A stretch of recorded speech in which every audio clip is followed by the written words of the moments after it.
भाई साहब, आपसे हमें बड़ा उम्मीद था कि आप हमारी मदद करेंगे, लेकिन आपने हमारी ऐन वक्त मदद नहीं की। मित्र, आपसे हमें बड़ा उम्मीद था कि आप हमारा भरपूर सहयोग करेंगे, लेकिन वक्त आया तो आपने भी मुंह फेर लिया। हम बड़े दुखित हो गए। मैं क्या बताऊं, मैं अपने पुत्रों से बड़ा उम्मीद लगा कर रखा था कि मेरा मदद करेंगे, लेकिन जब ज़रूरत हुआ तो कोई मदद नहीं मिला। मैं क्या बताऊं, बड़ा जीवन में आप किससे उम्मीद लगाएं, किससे ना उम्मीद लगाएं, इसलिए उम्मीद लगाना ही जीवन का दुख का मूल कारण है। लेकिन ये उम्मीद तो हमारे ज्ञान से उपजता है ना। ये हमारे ज्ञान और विश्वास और से हम इसको तैयार करते हैं कि भाई मेरा उस इतना संबंध है, या मेरा वो है, ऐसा मैंने किया है, वो कब मेरे लिए करेंगे, इत्यादि बातें करते हैं। तो एक उम्मीद तो बन ही जाता है। फिर पूरा दुनिया तो उम्मीद पर कायम है, पूरा दुनिया उम्मीद पर कायम है। आइए बात करते हैं बसंत गुरु जी से। नमस्कार युवा दोस्तों, आप हैं बसंत गुरु जी के साथ। आज का हमारा चर्चा का विषय है उम्मीदों का प्रबंधन। चर्चा का विषय है उम्मीदों का प्रबंधन। मित्रों, जीवन में आप बड़ी हताश और निराश हो जाते हैं, तब एक उम्मीद का किरण कहीं से आपको दिखता है, और आप उस उम्मीद की किरण को पाने के लिए, उस दामन को पकड़ करके आप फिर अपने आप को कम बैक कर लेते हैं, फिर आप अपने आप को रिस्टार्ट कर लेते हैं, फिर आप अपने आप को अपग्रेड कर लेते हैं, फिर आप अपने आप को नए वर्जन में ले आते हैं, फिर आप अपने आप को टॉप वर्जन की तरफ ले बढ़ते हैं। लेकिन यदि जीवन में उम्मीदें ना हो तो हताश और निराश व्यक्ति सामर्थ्य होते हुए भी वो कुछ कर पाएगा क्या? वो बिल्कुल कुछ नहीं कर पाएगा। एक दिन की बात है, घनघोर अंधेरा था, इतनी अंधेरा था, और हम 3 मित्र फंस गए थे। जंगल का रास्ता था और हमें अनुमान नहीं था कि नदी कितना गहरा होगा, और नदी उफान पर था। चारों तरफ से घटाएं थी, खूब बारिश हो रहा था, और मेरे एक मित्र को फीवर हो गया। पानी का कभी बोझ था सही नहीं, हम लोग को कभी आदत नहीं था, लेकिन हम लोग सैर सपाटे में गए थे और घूमते घूमते ऐसी जगह निकल गए जहाँ से ये चीज़ें परेशान कर गई। अब मेरे एक मित्र तो हताश निराश हो गया, बोले कि क्या करें बसंत भाई, क्या करें, अब तो गया, अब तो जीवन का यही कुछ हो जाएगा। अरे अभी मेरा शादी नहीं हुआ है, अभी मेरे बाल बच्चे नहीं हैं, मेरे माता पिता बूढ़े हैं, मेरे माता पिता का मैं अकेला संतान हूँ, अरे ऐसा हो जाएगा, वैसा हो जाएगा। वो रोने लगे, बिलखने लगे, चीखने लगी। मैंने उनको शांत किया, अरे रुको रुको भाई, एक उम्मीद का किरण हमें दिखाई दे रहा है। तो कैसे? बोला कि ज्ञान से उम्मीद का जन्म होता है, और अज्ञानता से डिप्रेशन का जन्म होता है। उम्मीद से ज्ञान का जन्म होता है, और अज्ञानता से डिप्रेशन का जन्म होता है। आप जरा, ये जिस जंगल में हम हैं, ये हमारे शहर से बहुत दूर नहीं है। जहाँ से हम आए थे, हम मात्र वहाँ से महज 15 किलोमीटर आगे बढ़े हैं। तो निश्चित तौर से इस आसपास में, बहुत नज़दीक में, नदी के इसी पार, जिस पार में हम हैं, इसी पार में कोई न कोई गांव होगा, कोई न कोई टोला होगा, कोई न कोई मोहल्ला होगा, आखिरी में कोई नहीं होगा तो फॉरेस्ट विभाग का कोई न कोई एकाक चेक पोस्ट होगा, कुछ तो होगा। क्योंकि ज्ञान यानी जानकारी से एक उम्मीद बनती है। और मित्र, फिर हम उस उम्मीद के सहारे हमने धीरे धीरे एक पत्तों का छतरी जैसे सिर में रखने के लिए कुछ बना लिए, और बना करके अपने सिर को अपने ढकने की कोशिश किया, और उसी से गर्म, उसी से ठंडा, बचपन में पढ़े थे तो हाथ को फूक फूक करके हम लोग अपने ठंड से बचने का उपाय ढूंढने लगे। एक उम्मीद जग गया कि मेरे शरीर के अंदर में जो गर्मी है, वो हम उसको फूक मार करके हम अपनी ठंडकता को दूर कर सकते हैं, अपने निमोनिया होने से हम बच सकते हैं, क्योंकि ज्ञान से उम्मीद का जन्म हुआ। थोड़ी देर आगे बढ़े, हम क्या देखते हैं कि 100 मीटर भी हमने आगे नहीं बढ़ा था कि हमको एक मोहल्ला दिखा, टोला दिखाई दिया, और वहाँ हमने दरवाज़ा खटखटाया तो लोगों ने आश्रय दिया, और गर्म चाय भी दी, और रोटी भी दिया, सब्जी भी दिया, और हम लोगों को आश्रय दिया। और वो भी बहुत बादल गरज रहे थे, लेकिन उनके बच्चे निश्चिंत होकर के सो रहे थे कि उनको पता है कि जंगलों में इस तरह से वर्षा होना कोई बड़ी बात नहीं है। फिर हमने रात गुजारी, और सुबह हुआ। सुबह होते ही हम अपने घर की ओर लौट पड़े, और जीवन में संतोष लिया। सांस आया कि सुबह हुआ, बरस थम चुका है, और मौसम साफ हो चुकी है, रास्ते खुल चुके हैं। लेकिन हमने क्या देखा, हम जैसे ही 50 किलोमीटर आगे बढ़े कि रास्ता टूट गया था, पुल टूट गया था। अब फिर एक बार टेंशन होने का समय आ गया। अब क्या किया जाए, अब किया जाए तो क्या किया जाए।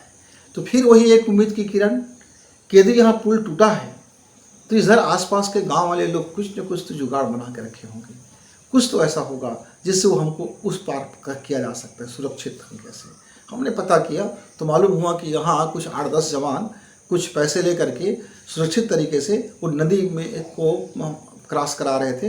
वो एक माचा बांध लेते थे और 10 जवान उसको पकड़ करके नदी के उस घाट से जहाँ बिल्कुल नदी का जल स्तर नीचे था, जहाँ कलकल नहीं था, बहाव कम था, वहाँ से वो पार करा करके वो रास्ते से डाइवर्ट करके वो ले आते थे।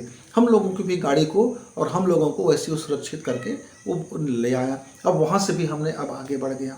मित्रों, जैसे हमारे उस सैर सपाटा में हमें अचानक मुसीबत आ गया था।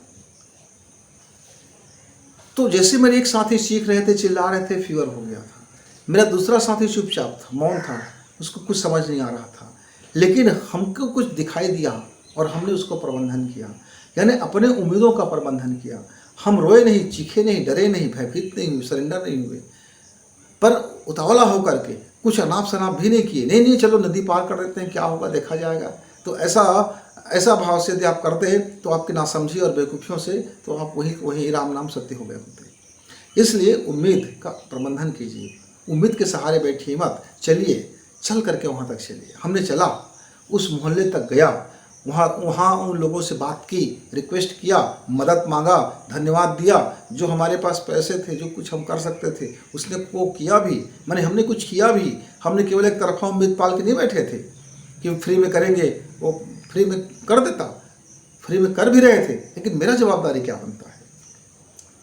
उनकी मदद का कुछ तो पैसा सोच दूँ, कुछ तो धन्यवाद करूँ, कुछ तो थैंक यू कहूँ, उनके बच्चे का कुछ तो मदद करूँ। इस तरह से तालियां दोनों तरफ से बजती जाती है। मित्र, यदि आप भरोसा करते हैं, आप उम्मीद करते हैं कि आपके दोस्त आपका समय पर काम आएगा, तो आप भी दोस्त कितने समय पर काम आए, बदले में काम आएगा करके भी काम आए थे, तब निस्संदेह आपका उम्मीद टूटने वाला है। यदि आपने अपने माता पिता का सेवा इसलिए किए थे कि कल आपका बच्चा सेवा करेगा, तो ये उम्मीद आपकी टूटने वाली हो सकती है। लेकिन आपने अपने बच्चे का परवरिश यदि इस भाव से किए हैं कि वो आपका कर्तव्य है और बच्चे को आप बेहतर से बेहतर शिक्षा दे रहे हैं और अच्छा से अच्छा वातावरण देने की कोशिश कर रहे हैं, आप अपने कुवत में बेहतरी कर रहे हो, तो कल निश्चित तौर से आपके बच्चे आपकी उम्मीद में खड़े उतरेंगे और आपका कोई उम्मीद टूटने वाला नहीं होगा।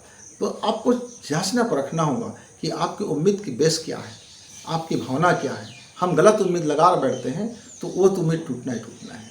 तो मित्रों, यदि आप अपना कारोबार करते हैं, आपने अपने कारोबार में 10 लाख रुपए लगाया है और उसको सही इन्वेस्ट किया है, सही जगह लगाया है, सही एसेट्स पे लगाया है और मेहनत कर रहे हैं, तो आपका उम्मीद खरा उतरेगा और आपको पैसा वृद्धि होगा।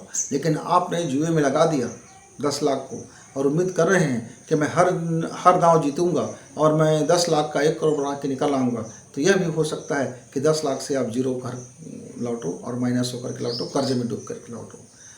तो आपकी उम्मीद का प्रबंधन यदि सही होगा तो जीवन में तरक्की होगा। लेकिन आप गलत उम्मीद लगाएंगे, गलत तरीके से उम्मीद पालेंगे और गलत जगह लगाएंगे, तो फिर आपका डिमोशन होना, आपका नीचे उतरना और आपका फाल होना, आपके पीड़ा में आना, वो स्वाभाविक क्रियाक्रम हो जाएगा। मित्रों, चाहे वो धन का मामला में हो, चाहे ज्ञान का मामला में हो, चाहे परिवार के मामला में हो, चाहे लाइफ मैनेजमेंट के मामला में हो, चाहे आपका पैसा के आपका मैनेजमेंट के मामला में हो, कैरियर के मामला में हो, पढ़ने के मामला में, कहीं भी हो, आप गलत उम्मीद लगाओगे तो उसका पीड़ा, उसका खामियाजा भुगतना पड़ेगा। हमारे एक 12वीं के छात्र थे, मैथ्स का छात्र था, बड़ा होशियार, गजब का होशियार, कहाँ रखा था 95 तो मेरे मुट्ठी में है, 95% तो मेरा मुट्ठी में है। मैंने कहा देखते हैं, अच्छी बात है, 95 मुट्ठी में है तो हमारी तरफ से बधाई। लेकिन रिजल्ट आने के बाद आप हताश और निराश मत हो जाना। बोले कैसे? मतलब कि अब कैसे क्या, मैं आपको एक्सप्लेन करूंगा, रिजल्ट निकलने दीजिए ज़रा। और वो पढ़ाई करता रही, जुलाई में उसने मुझसे बोला था। और पेपर जैसे उनका मैथ्स का पेपर हुआ, फिजिक्स का पेपर हुआ, केमिस्ट्री का पेपर हुआ, वो दिन ब दिन हताश होते गए। फिर मेरा मुलाकात हुआ, मैं बोला भाषा की एग्ज़ाम है, बैठिए बैठिए, जितना बना है उसमें बैठिए, उसमें हताश होने की ज़रूरत नहीं है। तो बोला क्या बताऊँ गुरुजी, मेरे तो 80 आ जाए वही बहुत। मेरे सारी उम्मीदें ख़त्म हो गया। मैं चाहता, मैं जिन्हें जो गैस तैयार किया था, मैं जिस टीचर से पढ़ता था, जिस कोचिंग में जाता था, मुझे बड़ी उम्मीद था कि उनके पढ़ाए गए एक-एक चीज़ें हमारे पेपर में आएँगे और बिल्कुल ये मैं जितना है उसमें आ जाएँगे और मैं 100 टू 100 कर लूँगा।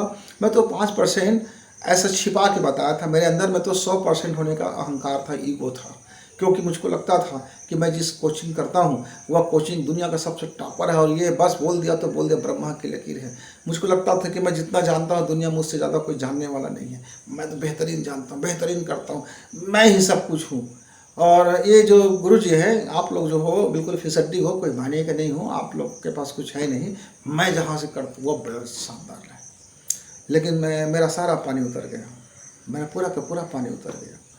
मैं बोला कि दूसरे विद्यार्थी क्या हुआ है, जो कहते थे कि मैं शायद 70 ना ला पाऊँ, लेकिन मैं कोशिश कर रहा हूँ लगातार, मेरी पूरी कोशिश जारी रहेगा।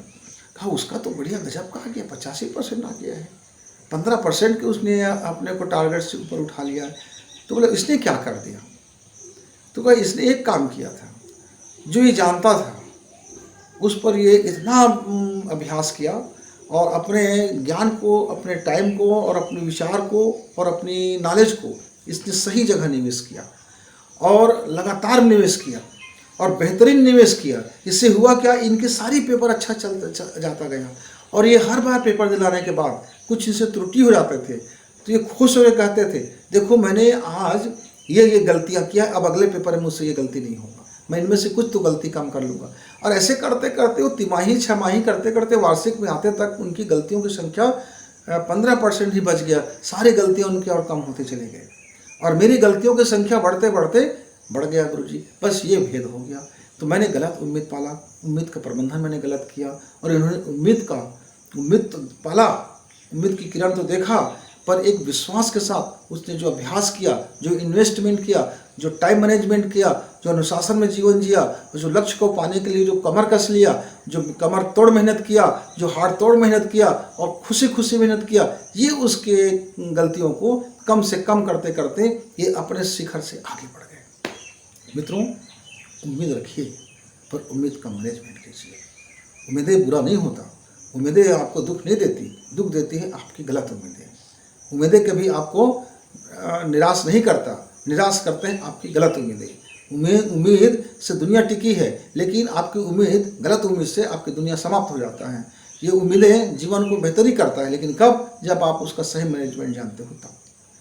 तो उम्मीद है कि आप अपना उम्मीदों का सही मैनेजमेंट करेंगे और जीवन में सफलता के लिए, समृद्धि के लिए, शांति के लिए, प्रेम के लिए, चाहत के लिए, अपने को अभिव्यक्त करने के लिए, अपने को 100% लोगों को बताने के लिए कि हाँ मैं ये उपलब्धि है मेरी लाइफ की, अपनी उपलब्धि के लिए आप अपना उम्मीद का सही मैनेजमेंट करेंगे। इसी शुभकामना के साथ गुरु जी को विदा।